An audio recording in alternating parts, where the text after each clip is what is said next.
Hello and welcome back to SweeTings. Today we will be making chocolate cake pops. So the first thing that you would need to do is to crumble your baked cake and crumble it into fine pieces.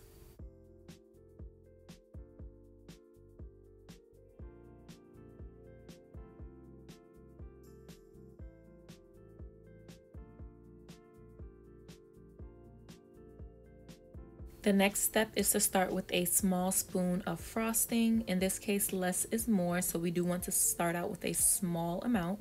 Then as you go on, you can add on little amounts because if you add too much frosting, the cake pops will be mushy and they won't set well.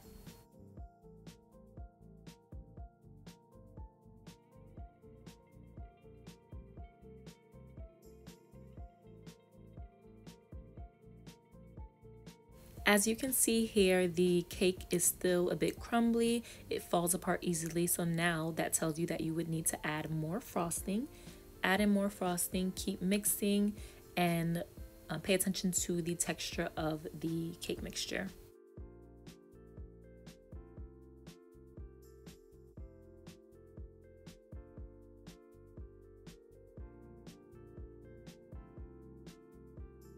The cake mixture is starting to firm up pretty well, so I just add a little bit more frosting to make sure it is firm enough, and after this, the cake mixture will be ready to make the cake pops.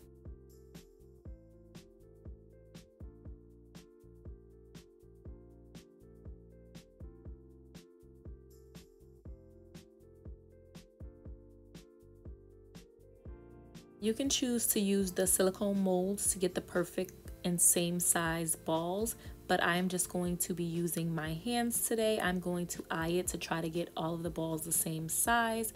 It is okay if some are different sizes, but if you are particular about all of the balls being the same size, then you can definitely use a cookie scooper, or I believe that's what it's called, but you know, the cookie scoop, to make sure all of them are the same size. But I just keep rolling to make sure that all of the cracks are out of the ball. If I see any cracks, I roll a little bit more and use my fingers to push it in some until I get a ball that I am okay with.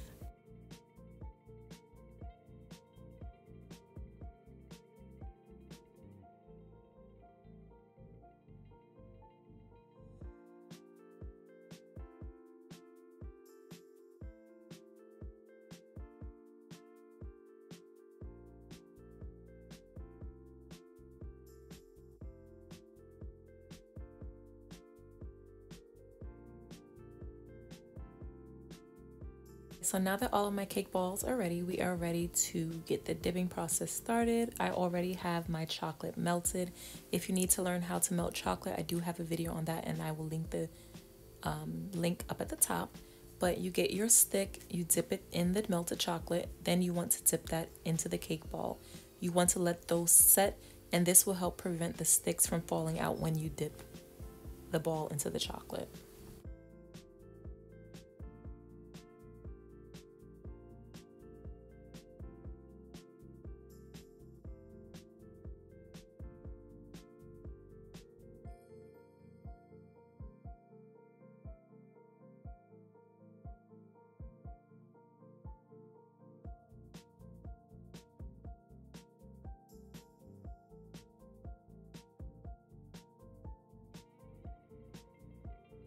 I did let these sit in the refrigerator.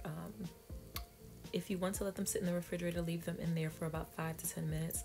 I ended up having to run out, so I did leave these in there a little bit too long, so that is why you notice the cracks. But that doesn't cause any issues for me. I know sometimes cracks may in turn crack the chocolate after you dip it, but I haven't had any problems with that as of yet.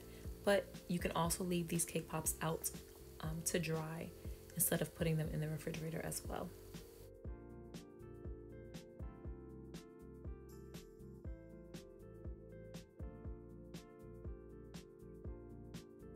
Now here comes the fun part. It is time to dip.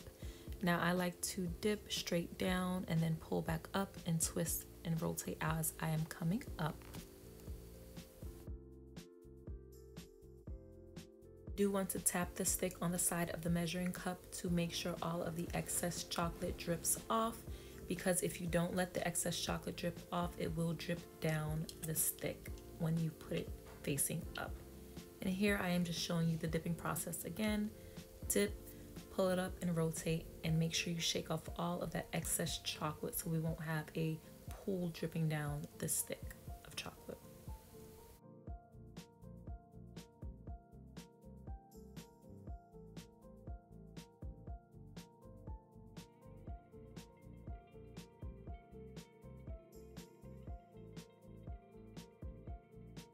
If you see any air bubbles in the chocolate, you can take a toothpick and poke it out and then reshake the cake pop to get rid of any of the air bubbles.